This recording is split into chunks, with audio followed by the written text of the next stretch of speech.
Womp womp womp. Psh.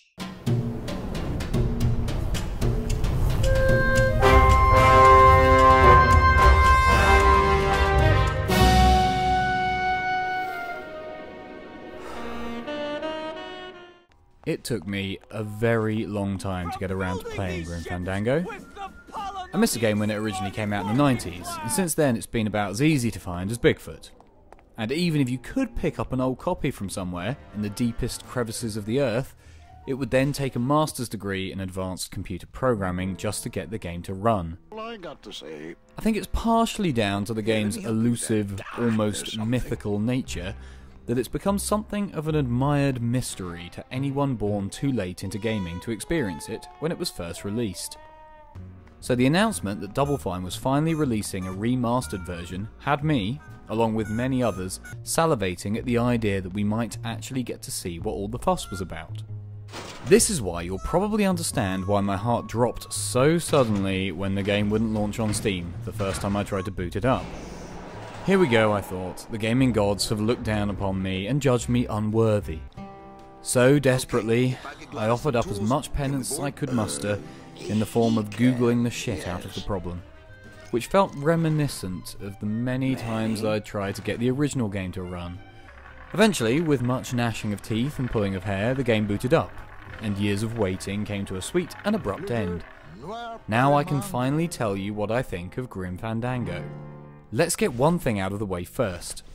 The game doesn't do a whole lot to earn the remaster tacked onto the name. It is essentially exactly the same as the original, with the same background textures and pre-rendered video you would have found in the 90s. The characters have been rezzed up a little and there are some new lighting effects, but they don't make the kind of difference seen in some other remasters. There is also an option to stretch the game to a wide 16:9 aspect ratio, but it's not well implemented and just makes everything look stretched and weird. So I found it better to just stick with the original 4:3 ratio. So the only things that really make this a remaster are a few better textures and some lighting. But to be honest, the game didn't look that bad in the first place, and improving things too much may have actually altered the visual style of the game, which in my opinion would probably have made it worse. There it is.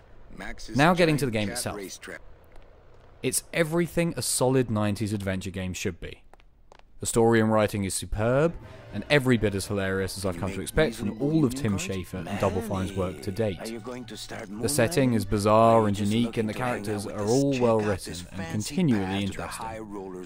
The setting is the land of the undead, a form of purgatory where the recently deceased find out how long it's going to take them to get to Paradiso. As the main character Manny, it's your job to get your clients the best trip there they can afford. But all is not as it seems in the afterlife, and you go about unravelling the mystery over a number of years from location to location. The gameplay reminds me of just how hand-holdy modern games have become. It is primarily about puzzle solving, and the kind of glorious arbitrary puzzle solving we were treated with back in the day.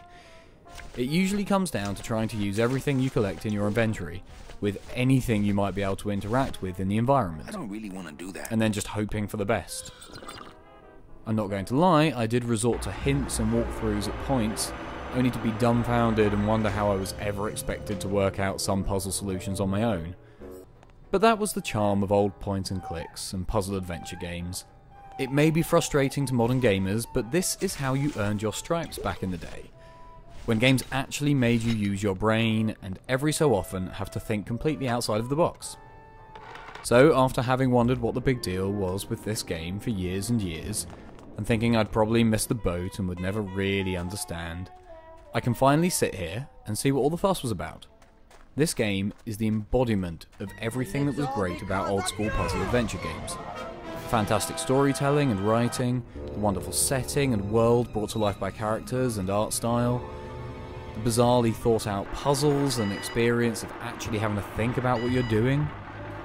The remaster may not be leaps and bounds above the original, technically, but it doesn't need to be. A game like this holds up and stands the test of time despite its age, and you know what? It actually runs now. This is a game that everyone who considers themselves a gamer should experience, and deserves its place in gaming folklore. The music stops, as if to answer. An empty knocking at the door. It seems his skin was sweet as mango when last I held him to my breast, but now we dance this grim fandango.